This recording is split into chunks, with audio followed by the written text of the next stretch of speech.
باقی اللہ مالک ہے۔ اس تعویذ کے بعد میں پرسکون رہنے لگی۔ دن گزرتے گئے اور سال میں بدلنے لگے۔ اب میری عمر 12 سال ہو گئی تھی۔ میں نے مدارس کا رخ کیا، وہاں تعلیم حاصل کرنے لگی اور حفظ شروع کر دیا، مگر ایک دن وہ تعویذ مجھ سے گم ہو گیا۔ اب کی بار کچھ بھیانک منظر میرے منتظر تھے۔ اب میں ایک ہاسٹل میں تھی جب تعویذ گم ہوا۔ میں نے گھر میں کچھ نہیں بتایا کہ سب ڈانٹیں گے۔ وہ ہاسٹل 4 منزلوں پر مشتمل تھا۔ نیچے مسجد، اس کے اوپر ہال اور اس سے اوپر سٹور جہاں سامان رکھا جاتا، اور سب سے اوپر صحن تھا۔ سٹور روم میں رات 10 بجے کے بعد جانا سختی سے منع تھا۔ اگر جانا ہے تو 4 سے 5 لڑکیاں اکٹھی جائیں۔ شدید سردیاں تھیں، سب ہال میں سو رہی تھیں۔ میری آنکھ کھلی تو ہلکی سی روشنی تھی۔ ہال میں میرے سیکشن کی ایک لڑکی نے مجھے اٹھایا کہ میرے ساتھ آنا، مجھے پانی پینے جانا ہے۔ میں نے منع کر دیا کہ مجھے نیند آ رہی ہے اور مجھے ڈر لگتا ہے، میں نہیں جاؤں گی۔ کسی اور کو اپنے ساتھ لے جاؤ۔ ابھی کچھ سیکنڈ گزرے تھے کہ مجھے کسی نے بالوں سے پکڑ کر گھسیٹنا شروع کر دیا۔ میں بری طرح چیخنا چاہ رہی تھی مگر میری آواز نہیں نکل رہی تھی، اور وہ مجھے سیڑھیوں سے لے جاتے ہوئے سٹور میں پہنچا چکی تھی۔ یہ سب اتنی جلدی میں ہوا کہ شاید 1 منٹ لگا ہو اوپر جاتے۔ اس نے میرے بال اور بازو چھوڑ دیے۔ صحت میں کمزور اور عمر میں کم ہونے کی وجہ سے میں ہر چیز سے بے نیاز تھی۔ ادھر ادھر دیکھ رہی تھی، اب وہ لڑکی غائب تھی۔ میں زمین پر بیٹھی تھی، میرے بازو پر ایک نشان تھا جو آج بھی موجود ہے، اس میں سے بری طرح خون نکل رہا تھا۔ اسے دیکھ کر میں رونا اور چیخنا شروع کر دیا۔ درس کی ناظمہ اور نگران سب مجھ تک آ گئے تھے۔ میں اس وقت مسجد کے گنبد کے اندرون حصے میں موجود تھی، جو سٹور کا آخری حصہ تھا اور تیسری منزل پر تھا۔ مجھے وہاں سے ہال لایا گیا۔ مجھے بری طرح سے وامٹنگ ہو رہی تھی اور تیز بخار ہو گیا۔ خیر اگلے دن میرے گھر کال کر دی گئی کہ بچی کی طبیعت سخت خراب ہے، آپ اسے آ کر لے جائیں۔ پریشانی کی بات یہ تھی کہ مجھ سے اس سارے معاملے کے بعد بولا نہیں گیا۔ گلا بری طرح بیٹھ گیا تھا، اور ایسا پہلی بار ہوا تھا۔ میں بولتی تو کسی کو کچھ سمجھ نہ آتی۔ ڈاکٹر کو دکھایا تو اس نے کہا کہ لگ بھگ 2 ہفتوں سے گہرے زخم ہیں، جبکہ میں 2-3 دن پہلے ہی گھر سے آئی تھی اور بالکل ٹھیک تھی۔ کسی کو کچھ سمجھ نہ آیا۔ پھر ماما نے میرے گلے میں تعویذ دیکھا جو وہاں نہ تھا، تو فوراً مجھے دوبارہ دم کروایا اور تعویذ لے کر پہنایا۔ مگر یہ سلسلہ آج تک جاری ہے۔ معاملات کی نوعیت بدل گئی ہے، مگر میرے اندر سے ڈر اور خوف ختم ہو گیا ہے۔ اب میری عمر 21 سال ہو گئی ہے۔ میں نے کالج شروع کرتے وقت وہ تعویذ اتار دیا تھا اور آج تک دوبارہ نہیں پہنا۔ اب سب بدل گیا ہے، مگر ابھی بھی کبھی کبھی مجھے محسوس ہوتا ہے کہ میرے ارد گرد کچھ ہے، اور ایسے واقعات میرے ساتھ آج بھی ہوتے رہتے ہیں۔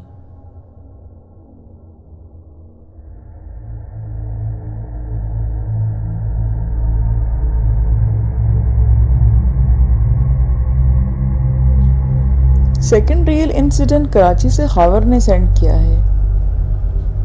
ہم نے مکان کی تعمیر کرائی، جس کا کام شروع میں تو تیزی سے ہوا، مگر پھر آخر میں روک دیا گیا جب ہمارے گھر کی چھت پڑ چکی تھی۔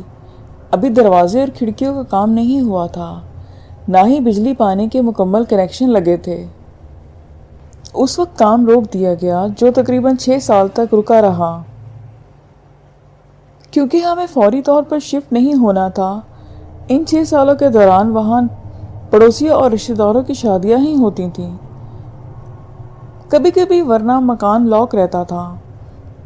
ان دنوں میں یہ مشہور ہو گیا کہ گھر میں جنات کا بسیرا ہے، کیونکہ لوگوں کے مطابق گھر سے عجیب آوازیں آتی تھیں، جیسے کوئی بول رہا ہو اور کبھی ہنس رہا ہو۔ ہم نے باتیں سنی انسنی کر دیں۔ 6 سال بعد جب دوبارہ کام شروع کروایا تو کام کرنے والے مزدوروں کے ساتھ عجیب و غریب واقعات پیش آئے۔ دروازے بنانے والے نے کہا کہ اس کے ساتھی کو یہاں زوردار تھپڑ لگا، جس کے بعد اسے کافی دن بخار رہا اور اس نے کام پہ آنا چھوڑ دیا۔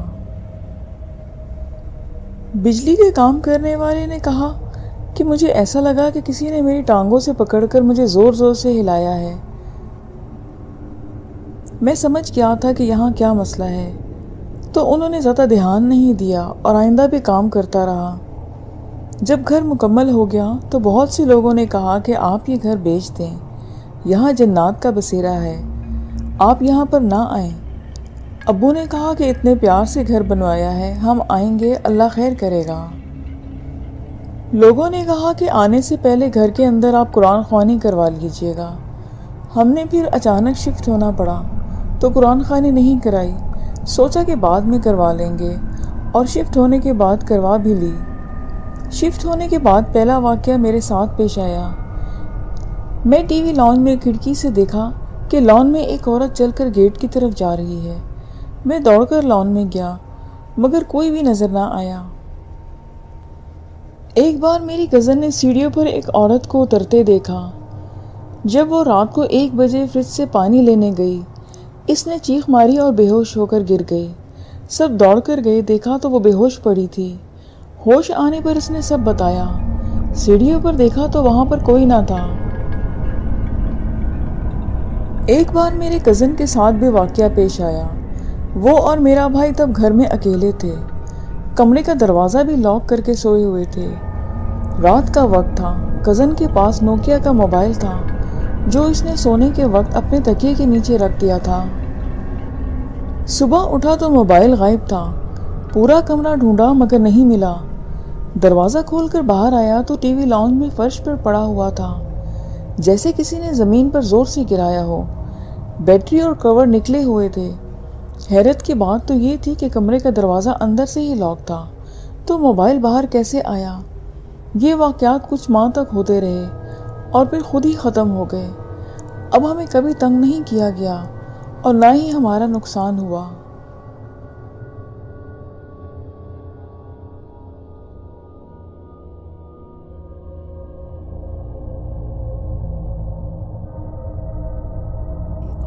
انسیڈنٹ مجھے شعیب نے دبئی سے سینڈ کیا ہے۔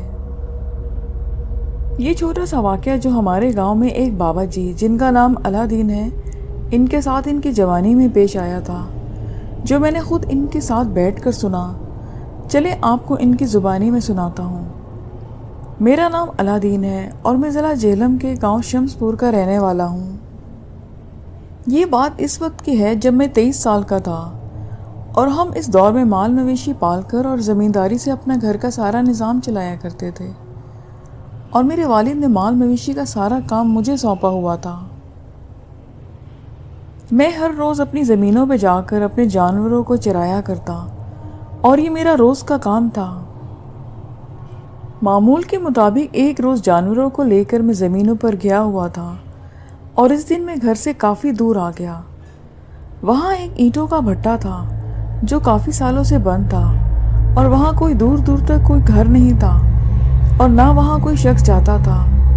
میں اپنے جانوروں کو چرنے کے لیے چھوڑ کر خود ایک سایہ دار درخت کے نیچے بیٹھ گیا، اور میں نے دیکھا کہ اس اینٹوں والے بھٹے کی جانب سے سفید کپڑوں میں 2 بندوں کو اپنی آتے طرف دیکھا، اور جب وہ میرے قریب پہنچے تو ان میں سے ایک لڑکا اور دوسری لڑکی تھی، اور دونوں جوان اور بہت ہی خوبصورت تھے۔ میرے قریب آ کر دونوں نے مجھے سلام کیا اور کہا کہ آپ اللہ دین ہے نا؟ تو میں حیران رہ گیا۔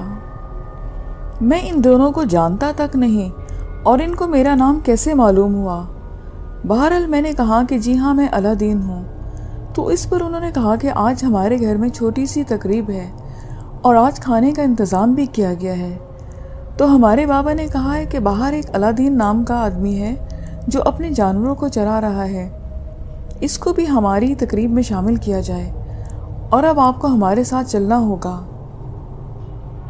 میں بھی سادہ سا بندہ تھا اور بغیر سوچے سمجھے ان کے ساتھ اپنے جانوروں کی پرواہ کیے بنا ہی چل پڑا، اور دیکھا کہ وہ اس بھٹے کی جانب ہی جا رہے ہیں، لیکن میں چپ چاپ ان کے ساتھ چلتا رہا، اور وہ اس بھٹے کے اندر جانے والے راستوں پر چل پڑے، یہاں تک کہ وہ مجھے اپنے ساتھ اندر لے گئے، اور میں نے دیکھا کہ اس بھٹے کے اندر کچھ الگ ہی دنیا بس رہی تھی۔ وہاں بڑے بڑے ہال جو انتہائی شاندار طریقے سے بنائے گئے تھے اور بہت ہی خوبصورت سجاوٹ کی گئی تھی۔ میں یہ سب کچھ دیکھ کر حیرت سے پاگل ہو رہا تھا کہ اس بھٹے کے اندر یہ الگ سی دنیا کہاں سے آ گئی، ہر طرف نیچے سفید رنگ کے قالین بچھے ہوئے تھے اور سرخ رنگ کے تکیے لگے ہوئے تھے اور سب لوگ سفید رنگ کے لباس میں ملبوس تھے۔ ہر بندہ نیچے بیٹھا ہوا تھا۔ بہرحال میں خاموش رہا اور سب کچھ دیکھتا رہا۔ آخر کار نکاح کے فنکشن شروع ہوا اور کافی سارے لوگ جمع تھے۔ تھوڑی دیر تک نکاح شروع ہوا اور دونوں لڑکا لڑکی بہت ہی خوبصورت تھے۔ ان جیسی جوڑی میں نے آج تک کبھی نہیں دیکھی تھی۔ نکاح کے فنکشن کے بعد کھانے کا انتظام کیا گیا اور نیچے ہی دسترخوان لگائے گئے۔ کچھ لوگوں نے 1 منٹ میں سارے دسترخوان رنگ برنگے کھانوں سے بھر دیے اور وہ لوگ ایسے کام کر رہے تھے کہ کوئی انسان نہ ہو بلکہ جن ہو۔ میں نے بھی کھانا کھایا اور ایسا کھانا میں نے زندگی میں پہلے کبھی نہیں کھایا تھا، جس کا مزہ آج بھی اچھی طرح یاد ہے، جسے میں کبھی نہیں بھول سکتا۔ آخر کھانے کے بعد وہی دونوں لڑکا لڑکی مجھے دوبارہ سے ملے اور ان کے ساتھ ان کے ابو بھی تھے جو مجھے بہت اچھے طریقے سے ملے۔ انہوں نے میرا شکریہ ادا کیا کہ آپ ہماری اس تقریب میں شامل ہوئے۔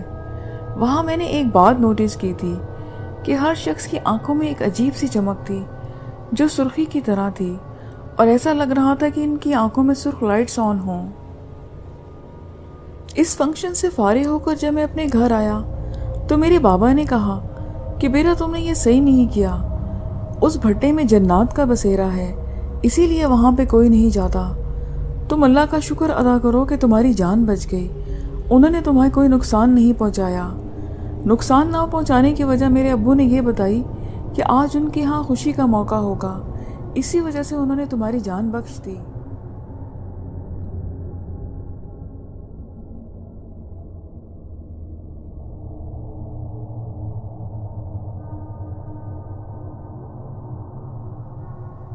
مجھے آج کی لاسٹ سٹوری جنہوں نے بھیجی ہے وہ ایک سبسکرائبر ہیں اور انہیں اپنا نام منشن کرنے سے منع کیا ہے۔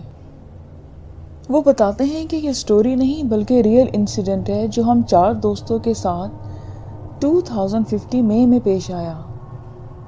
2015 میں ہم 4 دوستوں نے ناران کاغان کا سفر کیا۔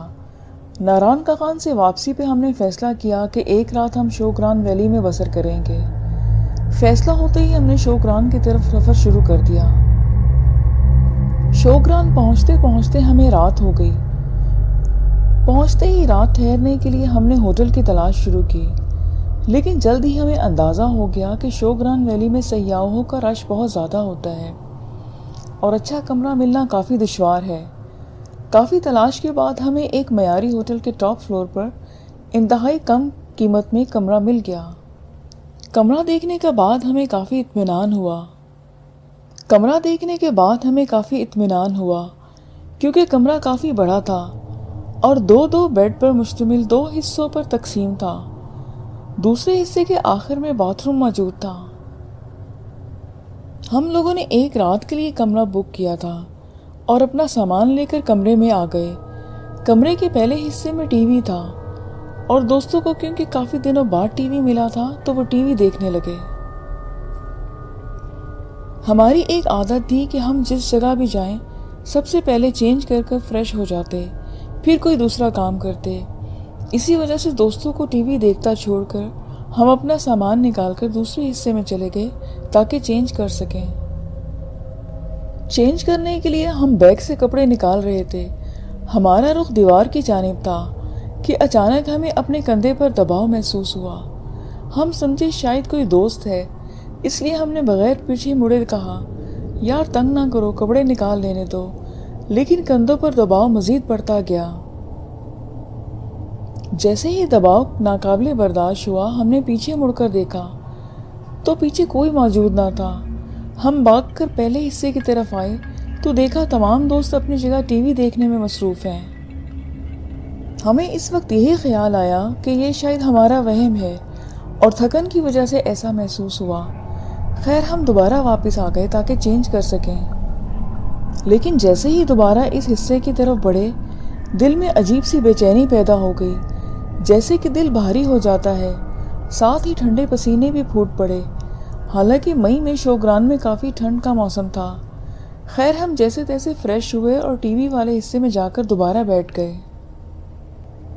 کچھ دیر بعد ہمارے ایک دوست فریش ہونے اس حصے پہ گئے۔ تھوڑی ہی دیر بعد ہمیں ان کی چیخ سنائی دی۔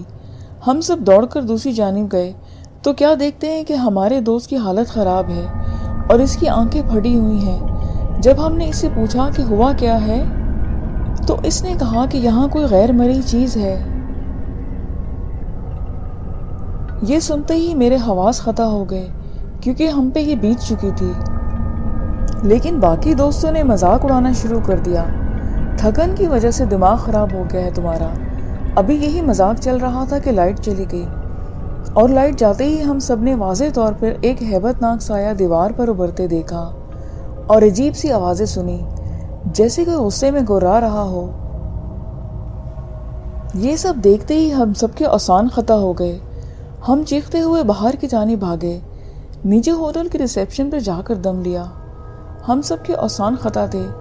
ہم نے مینیجر کو بلایا اور ساری کہانی سنائی، لیکن اس نے ماننے سے انکار کر دیا کہ ایسا کچھ بھی نہیں ہے، آپ کو غلط فہمی ہوئی ہے۔ ہم نے کہا کہ ہم اس بھوتیا ہوٹل میں رہنا ہی نہیں ہے، تو مینیجر نے کہا کہ سر سارے ہوٹلز کے روم بک ہیں، آپ کے پاس کوئی آپشن بھی نہیں سوائے اس کے کہ آپ سردی میں رات باہر گزاریں۔ کافی دیر سردی میں باہر گزارنے کے بعد ہم نے فیصلہ کیا کہ سردی میں مرنے سے بہتر ہے غیر مرئی مخلوق کے ہاتھوں ہی مر جائیں۔ ہم واپس کمرے میں گئے اور دوسرے حصے والے دروازے کو بند کر دیا۔ پہلے حصے میں ساری رات بیٹھ کر آیت الکرسی پڑھتے ہوئے گزارتی۔ اگلے دن صبح ہوتے ہی ہم نے اپنا سامان باندھا اور جاتے ہوئے مینیجر سے کہا کہ بھائی اب تو ہم جا رہے ہیں، لیکن اصل کہانی تو بتا دو۔ تو ہمارے کافی پوچھنے پر انہوں نے کہا کہ یہاں پر ایسی چیزوں کا وجود ہے، لیکن ہم لوگ عادی ہو چکے ہیں اور یہ چیزیں کوئی بھی ہمیں نقصان نہیں پہنچاتی۔ لسنرز، یہ آج کی سٹوریز تھی، امید ہے کہ آپ کو پسند آئیں گی۔ پھر نیکسٹ ویڈیو میں ملیں گے نیو سٹوریز کے ساتھ۔ اپنا بہت خیال رکھیے، مجھے اجازت دیجیے، خدا حافظ۔